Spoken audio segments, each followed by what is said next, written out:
Welkom til mi kanaal. Jag Nicholas. Good morning, everybody. That was just my little Swedish. So we're outside today because I wanted to give you a little bit of a different setting. You can barely tell because it's so gray outside, but it's actually kind of early in the morning. It's about 8 o'clock in the morning. And I wanted to make this video today just because I thought maybe it would be helpful to someone. So one book that I read last year that was very, very powerful to me was the Attain. And I actually read it one time just on my own.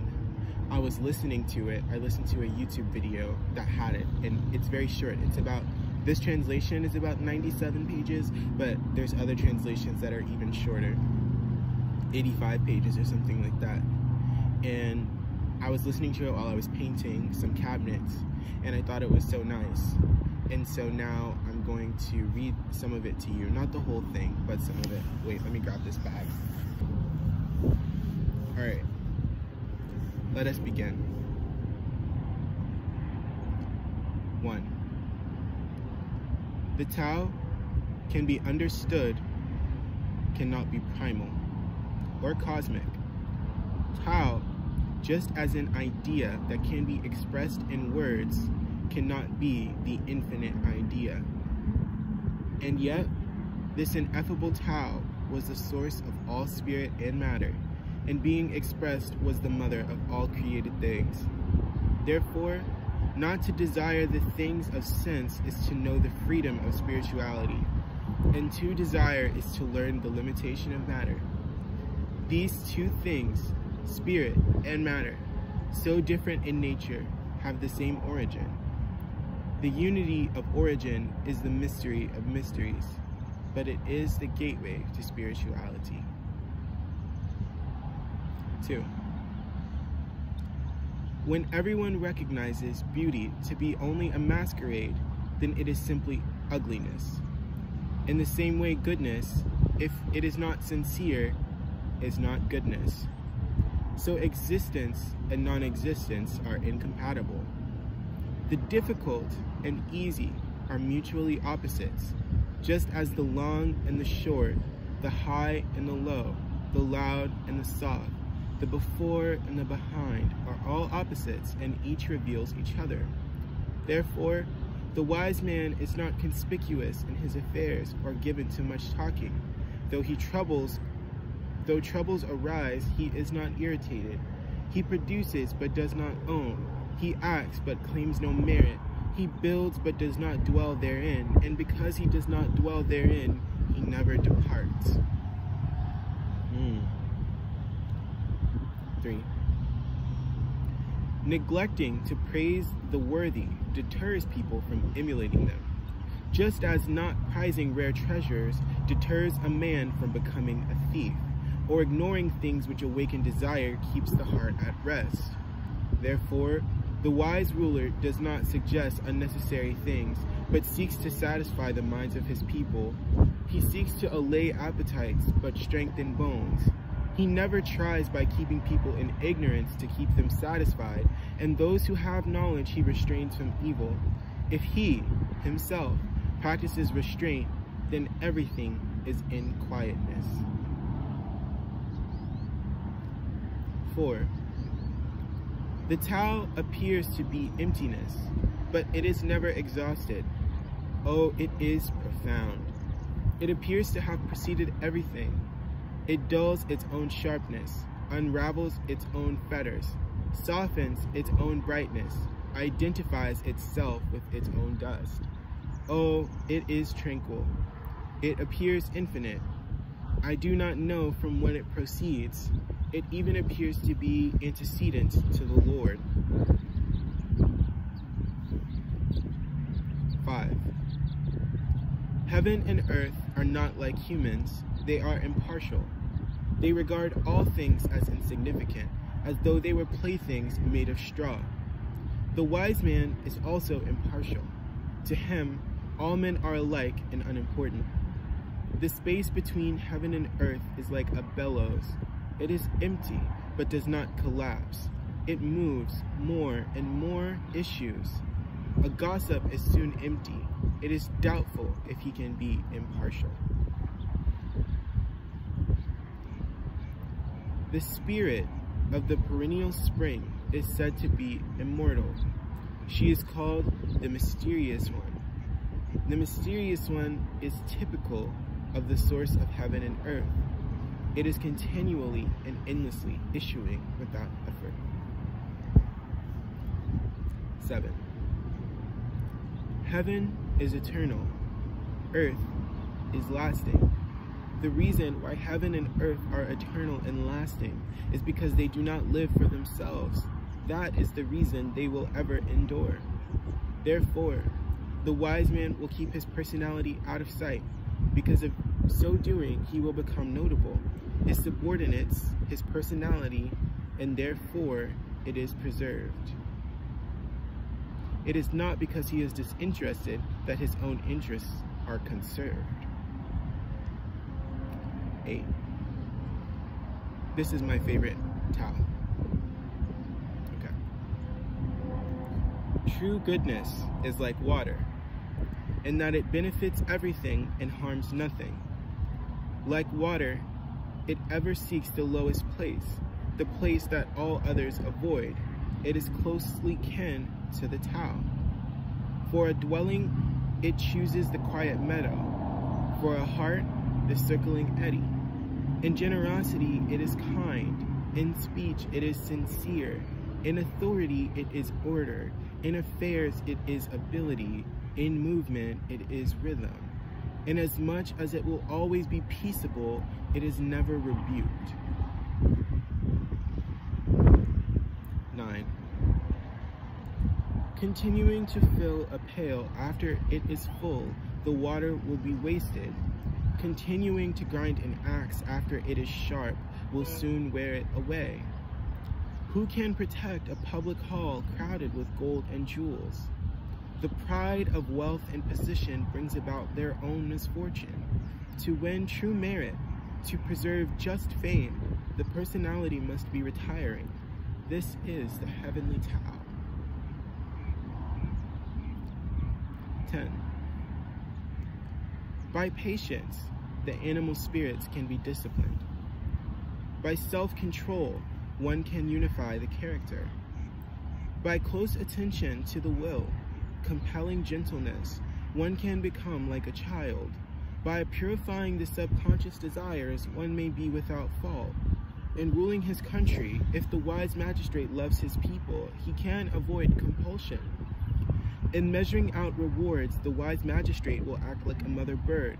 While sharply penetrating into every corner, he may appear to be unsuspecting. While quickening and feeding his people, he will be producing, but without pride of ownership. He will benefit, but without claim of reward. He will persuade, but not compel by force. This is Te, the profoundest virtue. 11. Although the wheel has 30 spokes, its utility lies in the emptiness of the hub. The jar is made by kneading clay, but its usefulness consists in its capacity. A room is made by cutting out windows and doors through the walls, but the space the walls contain measures the room's value. In the same way, matter is necessary to form, but the value of reality lies in its immateriality. Or thus, a material body is necessary to existence, but the value of life is measured by its immaterial soul. 12. An excess of light blinds the human eye. An excess of noise ruins the ear.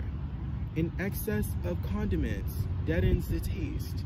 The effect of too much horse racing and hunting is bad, and the lure of hidden treasure tempts one to do evil. Therefore, the wise man attends to the inner significance of things and does not concern himself with outward appearances. Therefore, he ignores matter and seeks the spirit. Favor and disgrace are alike to be feared, just as too great care and anxiety are bad for the body. Why are favor and disgrace alike to be feared? To be favored is humiliating. To obtain it is as much to be dreaded as to lose it. To lose favor is to be in disgrace, and of course is to be dreaded. Why are excessive care and great anxiety alike bad for one? The very reason I have anxiety is because I have a body. If I have not a body, why would I be anxious? Therefore, if he who administers the empire esteems it as his own body, then he is worthy to be trusted with the empire. 14. It is unseen because it is colorless. It is unheard because it is soundless. When seeking to grasp it, it eludes one because it is incorporeal. Because of these qualities, it cannot be examined, and yet they form an essential unity. Superficially, it appears abstruse, but in its depths, it is not obscure. It has been nameless forever. It appears and then disappears. It is known as the form of the formless, the image of the imageless. It is called the transcendental. Its face, or destiny, cannot be seen in front or its back, origin behind. But by holding fast to the Tao of the ancients, the wise man may understand the present, because he knows the origins of the past. This is the clue to the Tao. I'm going to read that one again. It is unseen because it is colorless. It is unheard because it is soundless. When seeking to grasp it, it eludes one because it is incorporeal. Because of these qualities, it cannot be examined, and yet they form an essential unity. Superficially, it appears abstruse, but in its depths, it is not obscure. It has been nameless forever. It appears and then disappears. It is what is known as the form of the formless, the image of the imageless. It is called the transcendental. Its destiny cannot be seen in front or its origin behind. But by holding fast to the Tao of ancients, the wise man may understand the present, because he knows the origins of the past. That is the true clue to the Tao. 15. In olden times, the ones who were considered worthy to be called masters were subtle, spiritual, profound, wise. Their thoughts could not be easily understood. Since they were hard to understand, I will try to make them clear. They were cautious, like men wading a river in winter. They were reluctant, like men who feared their neighbors. They were reserved, like guests in the presence of their hosts. They were elusive, like ice at the point of melting. They were unseasoned, like wood. They were like a valley between high mountains. They were obscure, like troubled waters. They were cautious because they were conscious of the deepest meanings of life and its possibilities. We can clarify troubled waters by slowly quieting them. We can bring the unconscious to life by slowly moving them. But he who has the secret of the Tao does not desire for more. Being content, he is able to mature without desire to be newly fashioned. 16. Seek to attain an open mind, the summit of vacuity. Seek composure, the essence of tranquility. All things are in process, rising and returning. Plants come to blossom, but only to return to the root. Returning to the root is like seeking tranquility. It is moving towards its destiny. To move toward destiny is like eternity. To know eternity is enlightenment, and not to recognize eternity brings disorder and evil. Knowing eternity makes one comprehensive. Comprehension makes one broad-minded. Breadth of vision brings nobility. Nobility is like heaven. The heavenly is like Tao. Tao is the eternal. The decay of the body is not to be feared. 17. When great men rule, subjects know little of their existence. Rulers are less great when the affection and praise their subjects. A common ruler is feared by his subject, and an unworthy ruler is despised. When a ruler lacks faith, you may seek in vain for it among his subjects. How carefully a wise ruler chooses his words. He performs deeds and accumulates merit. Under such a ruler, the people think they are ruling themselves. 18.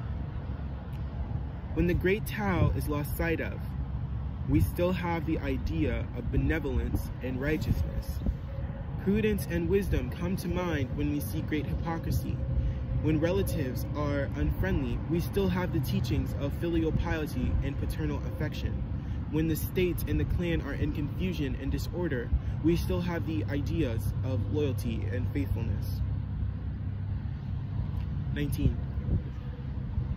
Abandon the show of saintliness and relinquish excessive prudence, then people will benefit 100-fold. Abandon ostentatious benevolence and conspicuous righteousness, then people will return to the primal virtues of filial piety and parental affection. Abandon cleverness and relinquish gains, then thieves and robbers will disappear. Here are 3 fundamentals on which to depend, wherein culture is insufficient. Therefore, let all men hold on to that which is reliable, namely, recognize simplicity, cherish purity, reduce one's possessions, diminish one's desires. I'm going to read that again. I feel like that was very powerful. Abandon the show of saintliness and relinquish excessive prudence. Then people will benefit 100-fold. Abandon ostentatious benevolence and conspicuous righteousness. Then people will return to the primal virtues of filial piety and parental affection. Abandon cleverness and relinquish gains. Then thieves and robbers will disappear. Here are 3 fundamentals on which to depend, wherein culture is insufficient.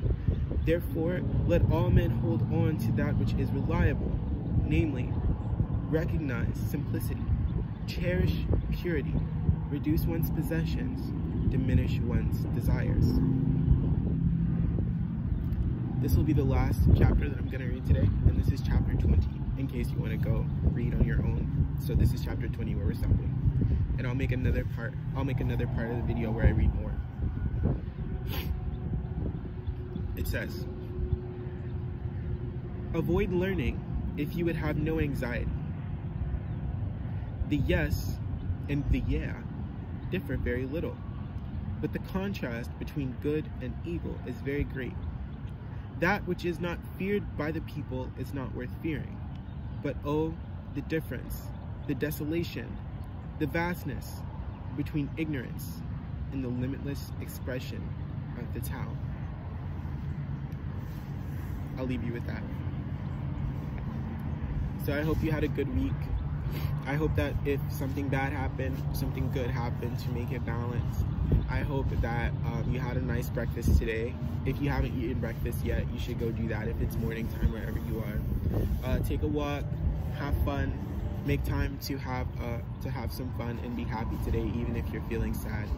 And I will talk to you later. So, adios, bonjour. Oh no, that's not how you say goodbye in French. Adios, au revoir, aloha, and goodbye.